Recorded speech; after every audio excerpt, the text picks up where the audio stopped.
देख सकते हैं मैं नरेंद्र सावरा अशोकनगर मध्य प्रदेश से और मैं खड़ा हूँ पटेल पार्क गौशाला रोड और वार्ड क्रमांक 20 और 21 में बाल नवचेतना समिति अशोकनगर।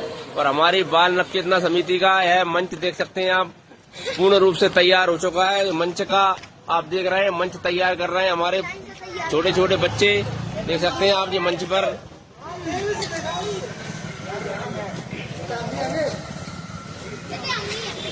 और स्टेज तैयार हो रही है।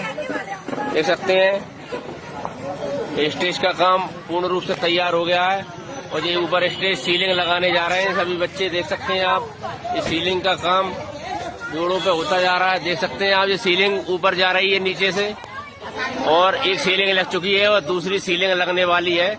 बाल नवचेतना समिति पटेल पार्क गौशाला रोड। मैं नरेंद्र सावरा अशोकनगर मध्य प्रदेश से इसी तरह की वीडियो